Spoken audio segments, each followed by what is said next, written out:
Bismillahirrahmanirrahim. Assalamualaikum warahmatullahi wabarakatuh. Waalaikumsalam warahmatullahi wabarakatuh.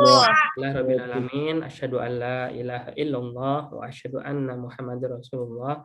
Allahumma sholli ala Sayyidina Muhammad wa ala sayyidina Muhammad. Adikku sekalian, sekarang kita masuk ke materi selanjutnya tentang perkuliahan HIV/AIDS, yakni pencegahan primer, sekunder, dan tersier pada pasien HIV ya. Bentar saya buka dulu materinya.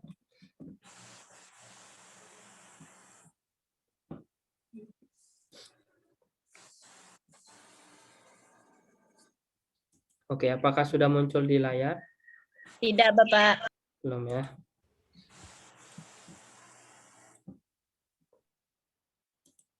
Oke, muncul ya. Muncul, Bapak. Oke, sekarang kita mempelajari bagaimana beberapa pencegahan yang terkini atau yang harus kita optimalisasi dalam pemenuhan dan pelayanan kesehatan pada pasien atau pada masyarakat yang berada di sekitar lingkungan pasien HIV/AIDS ya. Yang pertama, kita membahas tentang dua analisa situasinya terlebih dahulu. Analisa situasi pada pasien HIV ini, seperti yang kita ketahui, ini masih menjadi momok tersendiri ya untuk keadaan pasien HIV. Jadi ada beberapa pasien yang atau warga masyarakat yang masih takut terhadap kasus HIV ya. Dulu awal-awal HIV ya sama kayak pandemi ini katanya. Jadi dulunya takut karena memang belum diketahui dari mana dan bagaimana prosesnya, proses penyebarannya, penularannya. Tapi sekarang kan sudah terketahui nih, intinya berada di darah. Jadi untuk menghadapi pasien HIV, kita cukup antisipasi pada cairan dan darah pada pasien. Walaupun kita jangan sampai mendiskriminasikannya. Syukur-syukur boleh kok kita memeluk pasiennya tuh kita boleh. Ya, kita bersalaman boleh. Asalkan pasiennya tidak memiliki riwayat hepatitis ya. Jadi kalau teman-teman sudah melacak atau ada riwayat di catatan pasiennya itu ada riwayat hepatitisnya juga. Jadi teman-teman setelah bersalaman dengan pasien tersebut, teman-teman silakan segera cuci tangan. Kemudian riwayat alamiahnya. Oke, pada tahap pertama mungkin teman-teman sudah pernah membahas ya. Jadi kita ingatkan lagi. Di tahap pertama atau yang biasa disebut dengan periode jendela, di 2 minggu sampai 6 bulan pertama, HIV ini masuk ke dalam tubuh dan dia akan menyerang antibodi kita. Namun ada beberapa kondisi yang memang penderita bahkan rata-rata masih tampak sehat. Jadi terkadang ada beberapa pasien yang dia nggak merasa kalau tubuhnya itu sudah terpapar pasien HIV gitu. Virus HIV maksud saya. Ya, dari mana penyebabnya? Ya mungkin dia punya lifestyle atau sumber-sumber yang tidak perlu kita jelaskan, ketahui ya, karena memang itu safety mereka. Jadi pasien HIV itu tidak semuanya berhubungan badan. Jadi ada beberapa yang memang ya seperti tenaga kesehatan itu sendiri kena tusuk pasien atau jarum habis pasien HIV, atau pernah donor darah ternyata darahnya itu mengandung HIV, atau dia riwayat dari anak yang ibunya sedang hamil HIV sehingga dia sampai besar dia HIV. Jadi macam-macam. Jadi kita nggak boleh pasti dia sudah berhubungan seks. Jadi nggak boleh kita mendiskriminasi atau menjustifikasi orang selalu berhubungan seks, atau paling dia narkoba. Itu nggak boleh ya. Sebelum kita mewawancara atau mencari sumber informasi yang tepat, kita nggak boleh menjustifikasi seseorang atau apalagi pasien. Kemudian pada tahap kedua, ya di tahap kedua ini masa laten ya. Ini biasanya sudah muncul gejala-gejala asimptomatik yang mana di dalam tubuh HIV ini sudah bisa terdeteksi.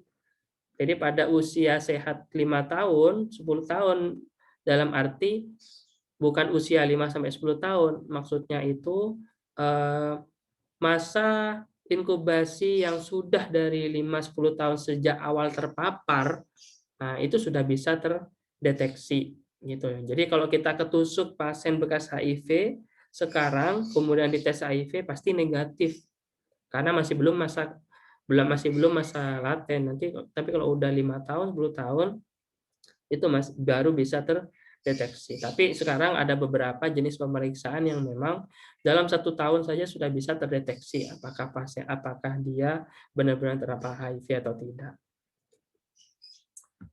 Kemudian di tahap ketiga ya, ini sudah ada dengan gejala penyakit ya. Penderita positif HIV, sistem kekebalan tubuhnya terus menurun.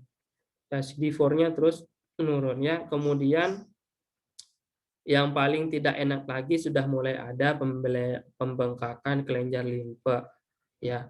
Sudah diare nggak selesai-selesai, nggak sembuh-sembuh, padahal sudah minum Yakult, sudah minum diapet dan lain-lain, tetap aja diare. Ya, karena itu memang sudah gejala dari proses HIV itu sendiri gitu ya. Jadi kalau teman-teman diare terus-terusan ya, nggak maem rujak, nggak maem yang pedes-pedes tapi diare terus-terusan, nah ini perlu dikhawatirkan.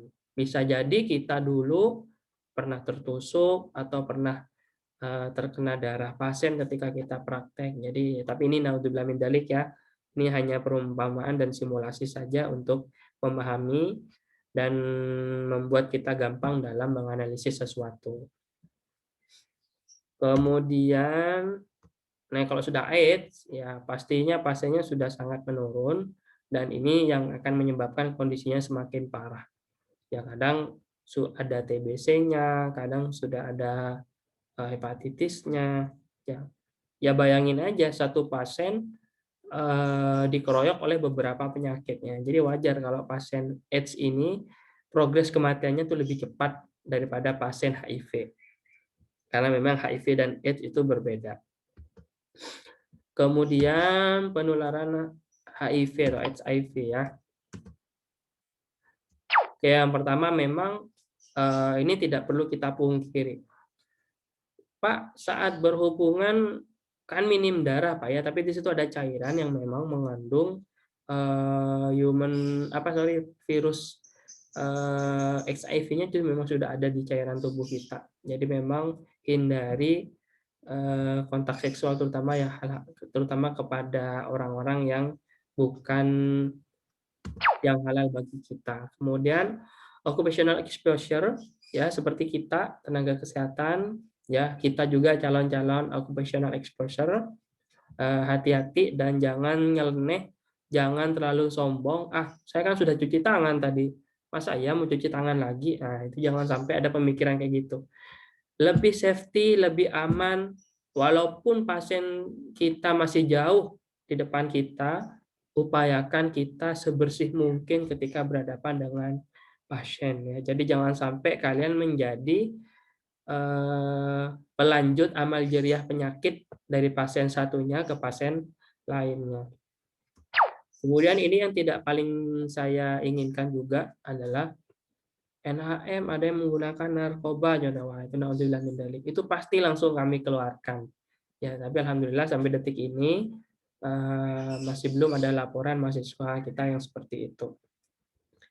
Kemudian proses melahirkan ya. Jadi untuk ibu hamil yang dengan HIV wajib dilakukan sesar, nggak boleh normal, itu sudah wajib.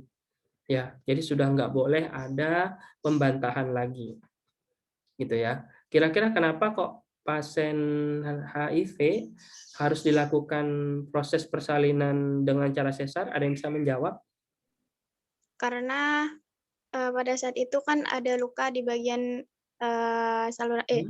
di saluran untuk melahirkan. Nah, itu akan lebih cepat berpotensi menularkan ke jika ada luka di bayi bisa menularkan ke bayi. Yes, benar sekali. Kalau ke tenaga kesehatannya berpotensi menularkan juga deh. Bisa saja karena tapi jika si perawat atau tenaga kesehatan itu tidak menggunakan APD yang baik. Ya, mohon izin, APD ibu-ibu yang di klinik biasa terkadang memang terbatas ya. Jadi memang untuk cari amannya, pasien ibu yang dengan konteks HIV itu wajib sesar dan harus di rumah sakit atau di klinik yang memang mumpuni yang sudah mendapatkan izin proses persalinan sesar. Kalau normal nggak boleh. Memang gaya geseknya tinggi. Kemudian ibu yang HIV positif nggak boleh, boleh nggak menyusui kepada anaknya? Ibu nggak boleh. Jadi nanti akan percuma melahirkannya sudah dengan sesar, aman, negatif pasiennya gitu ya. Tapi kalau ibunya menyusui air susunya kepada anaknya, ya upaya awal ketika biar tidak terpindah atau menular ke anaknya dengan melahirkan secara sesar akhirnya terbuang percuma kalau nanti ibunya memberikan ASI kepada anaknya. Jadi nggak apa-apa. Khusus kondisi atau insidentil ini kita berikan susu formula saja gitu ya. Jadi nanti kita sebagai tenaga perawat tetap mengedukasi, tetap memotivasi kepada ibu-ibu yang kondisi HIV yang habis atau pasca melahirkan. Jadi kita wajib memberikan instruksi untuk tidak memberikan apa itu namanya air susu. Kemudian yang terakhir blood transfusi ya. Memang ketika kita donor darah itu diperiksa semuanya. Apakah kita darahnya ada HIV-nya, apa ada sifilisnya, apa ada hepatitisnya, apa ada COVID-nya. Nah, sekarang kan ada nambah nih. Jadi di semuanya diperiksa. Tapi ada memang kejadian ternyata ada kantong darah yang ternyata itu darahnya mengandung HIV. Nah, itu pernah jadi booming itu. Jadi sampai saat ini pun tim PMI harus benar-benar dan diwajibkan memeriksakan semua kondisi darah pada pasien atau pada pendonor, apakah darahnya itu benar-benar sehat atau tidak. Karena kalau nggak sehat, nggak mungkin akan didistribusikan kepada pasien. Itu nambah-nambah penyakit namanya kalau seperti itu. Kemudian yang terakhir itu pencegahan. Pencegahan primer ya. Pencegahan primer ini intinya dia memodifikasi faktor risiko atau mencegah berkembangnya pada faktor risiko untuk berubah menjadi patologis.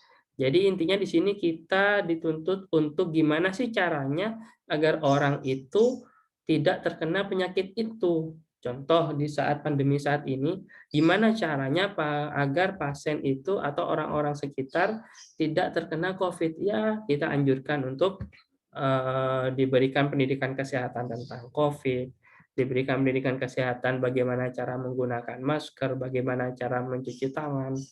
Nah, itu kondisi-kondisi yang mana sama dengan proses pencegahan primer. Kemudian ada pencegahan primordial. Nah, pencegahan primer ini identik dengan pencegahan primordial. Jadi pencegahan primordial ini adalah suatu strategi yang dimana difungsikan untuk mampu atau bisa mengeliminasi faktor risiko. Sehingga kalau sekiranya hal itu bisa dilakukan, nggak usah ada intervensi. Itu contoh proses pendidikan penggunaan masker. Ya. Apakah perlu diberikan masker? Nggak usah sih sebenarnya. Nanti kalau pendidikan kita atau penyampaian kita sudah diterima dengan baik oleh seluruh masyarakat sekitar dengan sendirinya akan membeli masker tanpa mengharap bantuan masker dari kita. Nah, itu sebenarnya inti dari pemahaman dari proses pencegahan primer. Kalau pencegahan sekunder ini sudah mulai ada gejala-gejala asimptomatis ya. Sedikit kita di sini dilakukan screening untuk mendeteksi adanya pasien. Apakah pasien itu terdapat penyakitnya atau tidak. Nah, jadi di sini apa ya contohnya kalau sekarang? Oh, mungkin swab ya. Sekarang ada penyekatan antigen. Jadi biar tahu nih, orang yang kondisinya sehat-sehat saja ternyata positif pada antigennya. Nah, itu sudah masuk perubahan security. Jadi kalau memang dia sudah positif, langsung dialokasikan atau diisolasi mandirikan, seperti itu. Nah, ini yang saya maksud. Untuk memilah orang-orang yang tampaknya mengalami sakit walaupun tampaknya tidak mengalami sakit. Kan banyak sekali sekarang kondisi-kondisi pasien yang sebenarnya mengalami COVID, tapi gara-gara nggak diperiksa, dia nggak terdeteksi gitu. Kemudian pencegahan tersier, ya di sini sudah kondisi di mana kita dituntut untuk mencapai dan mengurangi kerusakan terjadinya organ. Ini sudah kondisi, kalau di HIV ini sudah AIDS ya.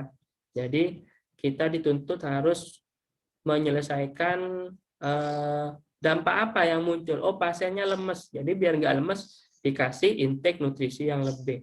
Dampak apa pada pasien HIV? Oh, dia gatal-gatal ya. Mau nggak mau kita memberikan lotion. Dampak apa pada pasien HIV? Dia nggak bisa melakukan personal hygiene karena tubuhnya lemes. Jadi mau nggak mau kita membantu memandikannya.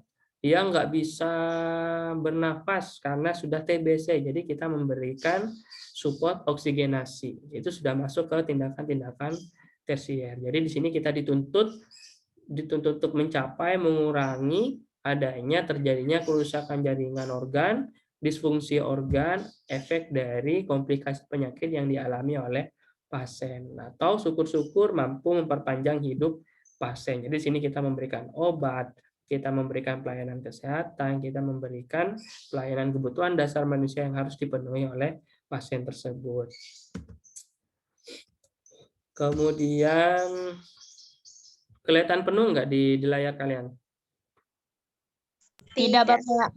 Tidak, sebentar saya penuh lagi.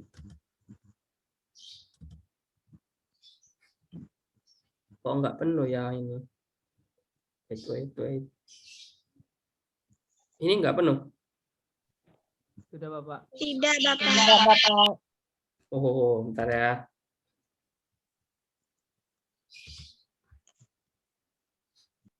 Saya coba lagi.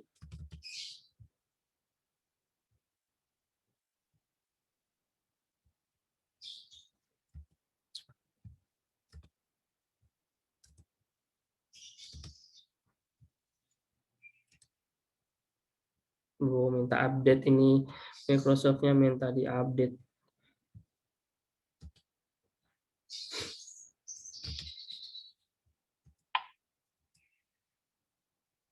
Tetap berarti saya geser ke sini deh.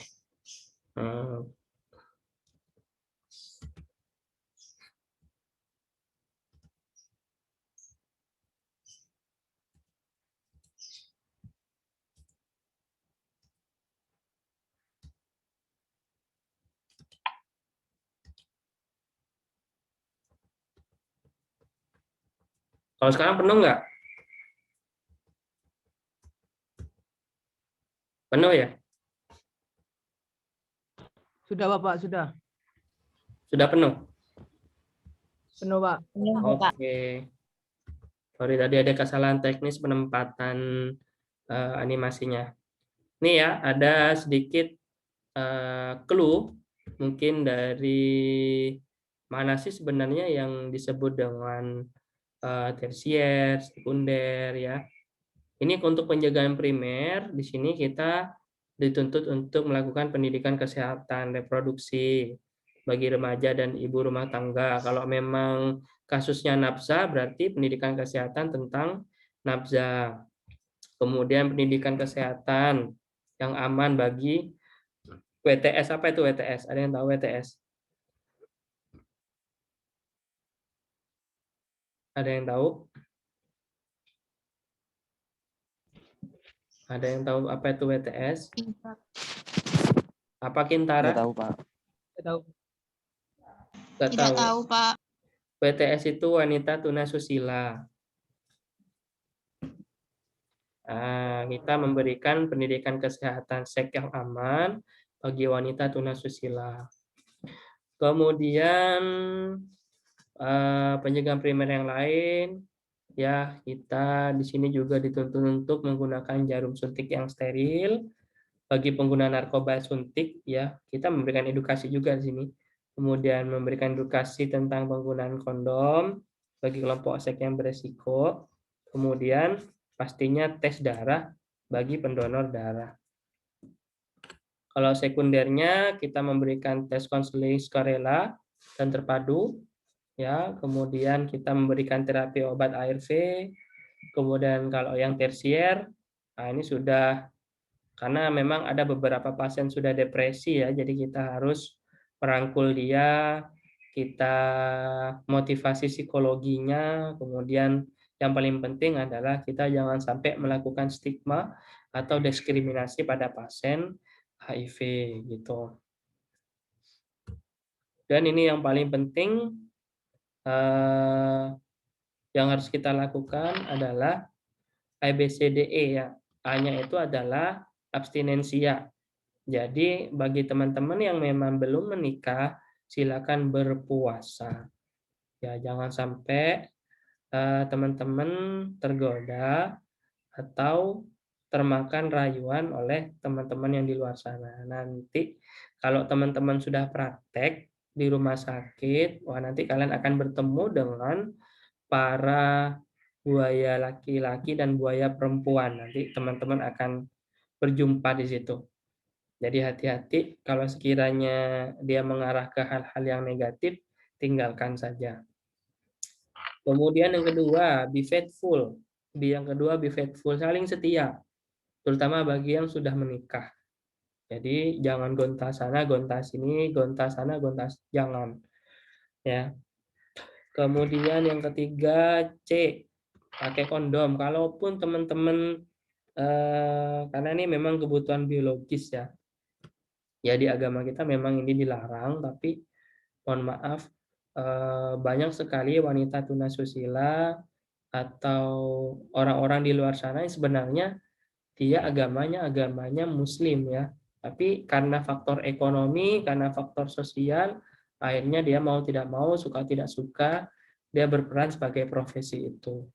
Ya, jadi kalau memang teman-teman nanti tergoda dan lain-lain, saya ingatkan silakan pakai kondom, walaupun dalam agama kita ini tidak dianjurkan, terutama bagi yang belum menikah. Kemudian don't drug, jangan pakai narkoba jarum suntik. Oh, kalau pakai narkoba yang pakai oral boleh nggak? Tetap nggak boleh ya. Sebagai tenaga kesehatan yang ilmiah, harapan saya tidak pernah ada, mudah-mudahan tidak ada laporan bahwasannya mahasiswa NHM dilaporkan pengguna narkoba, jangan sampai. Kemudian yang terakhir, edukasi. Jadi kita memberikan manfaat dan menge-share pengetahuan kita kepada lingkungan sekitar kita agar mereka tidak terjerumus kepada hal-hal yang tidak kita inginkan, seperti itu. Oke, itu saja dari saya. Terima kasih adik-adik. Barangkali ada yang mau didiskusikan sebelum saya akhiri, monggo. Mohon izin bertanya, Bapak. Irayatul ilala, monggo, Dek. Pada kasus transfusi, seseorang yang dengan HIV tapi masih dalam masa Windows periode, jika dilakukan pengecekan darah, nanti kan hasilnya masih non-reaktif, Bapak. Apakah nantinya darah tersebut jika ditularkan tidak menimbulkan tidak menimbulkan penularan pada si penerima? Dan jika ada kasus seperti itu, bagaimana cara pencegahannya agar tidak sampai terjadi seperti itu, Bapak? Terima kasih.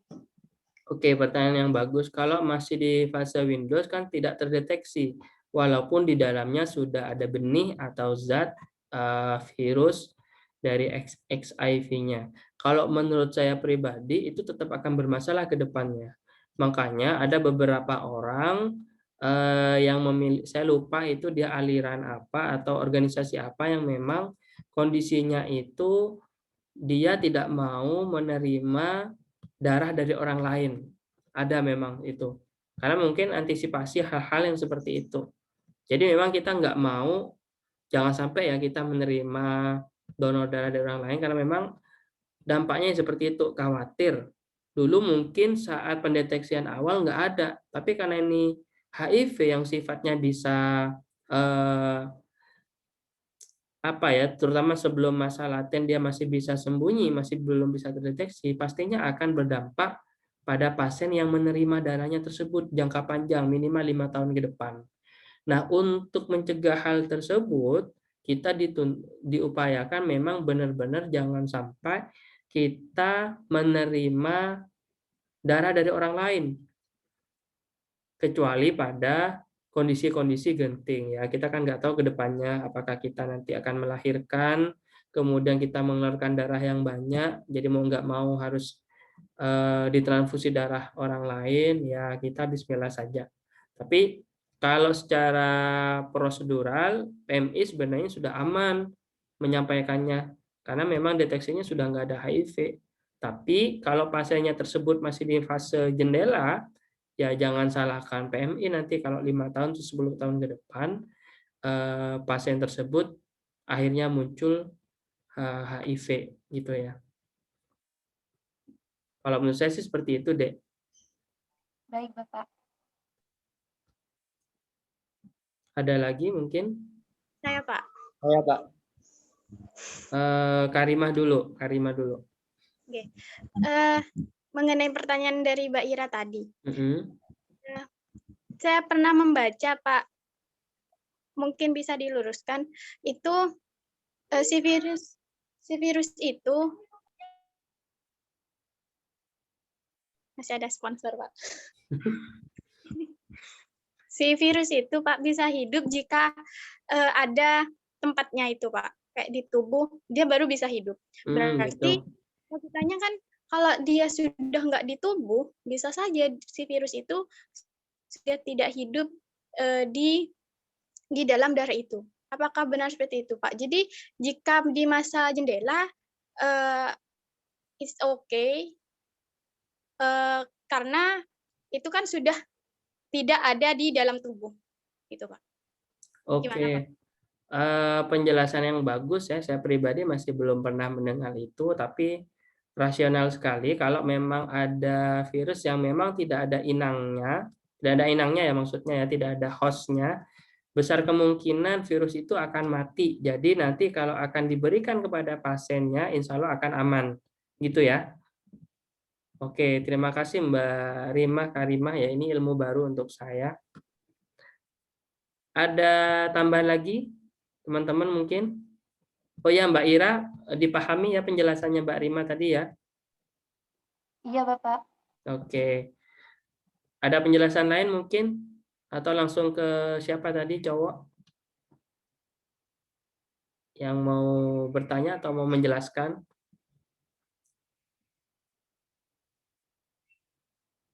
Ada lagi?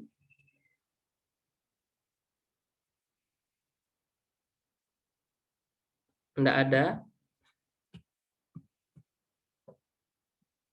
Baik, kalau enggak ada. Oke, baik. Baik, kalau enggak ada, saya akhiri teman-teman ya. Itu saja dari kami. Terima kasih sudah mengikuti perkuliahan pada pagi hari ini. Sebelum saya akhiri, saya izin absen dulu ya.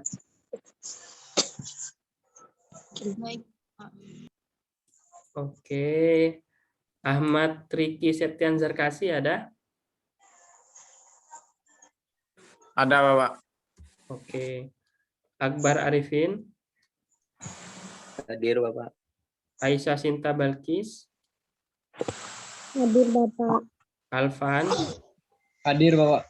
Alvin? Alvin? Alvin? Oh, mungkin Alvin masih bantu persalinan ya. Ana Susanti. Hadir, Bapak. Oke. Ani Sustin. Hadir, Bapak. Ari Katul. Hadir, Bapak. Arya Andani. Hadir, Bapak. Coiril Alim. Hadir, Pak. Dewi Nur Fitriani. Hadir, Bapak. Oke. Dimas Bayu. Hadir. Eka Melanda. Hadir, Bapak. Farhana Sinta. Hadir, Bapak. Fitria Nur Aini. Hadir, Bapak. Habib. Hadir, Bapak. Oh, sip. Bagus, B. Indra. Hadir, Bapak. Irayatul. Hadir, Bapak. Jimli. Jimli? Jimli ada? Jim, Joko Jim. Jimli kamu pakai seragam? Oh ya bagus. Ovifatus Sakila. Hadir, Bapak. Kurnia. Hadir, Bapak. Kurnia Resa. Hadir, Pak. Gufron. Hadir, Bapak. Maulida. Hadir, Bapak. Umam. Mam. Pak. Hadir. Mana seragammu, Mam? Bu, nyari buka, Pak. Jedeng, Pak. Oke, seragam, Pak. Mbak, seragam. Bang tipu. Oh. Oke, saya lanjutkan. Irham. Ada, Bapak. Irham. Kemudian Muyassaro. Ada, Bapak. Oleg. Hadir, Bapak. Oleg. Kemudian Nabila. Hadir, Bapak. Nailus. Hadir, Bapak. Nurdiana. Ada, Bapak. Oke, Nurul Hidayat. Hadir, Bapak. Aurul Aulia Ansor. Hadir, Bapak. Nurul Uyun. Hadir, Bapak. Sintara. Hadir, Bapak. Rohmatul. Saya, Pak. Kemudian Rusnia Ulfa. Rusnia Ulfa. Rusnia Ulfa ada? Nggak ada. Nggak ada. Oke, Alfa. Izin, Bapak. Tadi konfirmasi saya, Pak. Samrotul Keluar masuk Fauzia. katanya, Pak. Siap hadir, Bapak. Safa. Ada, Bapak. Sinta. Hadir, Bapak. Yasinta. Hadir, Bapak. Yuliandra. Hadir, Bapak. Hizbullah. Hizbullah ada? Nggak ada, Pak. Atau bantuin Alvin juga ini? Ada, Bapak. Bismillah. Mana? Bul, ngocak, Bul. Hizbullah mana? Bul, ngucap, Bul. Bul. Tidur mungkin. Bul. Bul. Bapak Ulfa hadir, Bapak, mohon maaf. Kamu dari mana, Dek? Iya, ada, Keluar Pak. masuk, Bapak. Cuman diituin teman Udah saya, ada, Pak. katanya saya sudah di absen, keluar masuk punya saya, Bapak. Oh, Maaf ya, Bapak ya. ya. On kamera. Hizbullah ada Hizbullah. Hizbullah masih belum bangun. Ada bersama. Hizbullah Oh, ada. itu. Keliru di Mana mana, Pak? dasinya? Habib Alpa. Dasinya mana? Oh, Bu, ini nggak ada. Oke, Alvin ada Alvin. Alvin masih belum selesai operasinya. Oke, berarti Alvin saja yang alfa ya. Terima kasih. Saya akhiri teman-teman. Mohon maaf apabila ada ucapan dan sikap yang kurang berkenan. Assalamualaikum warahmatullahi wabarakatuh. Waalaikumsalam warahmatullahi wabarakatuh. Izin ya.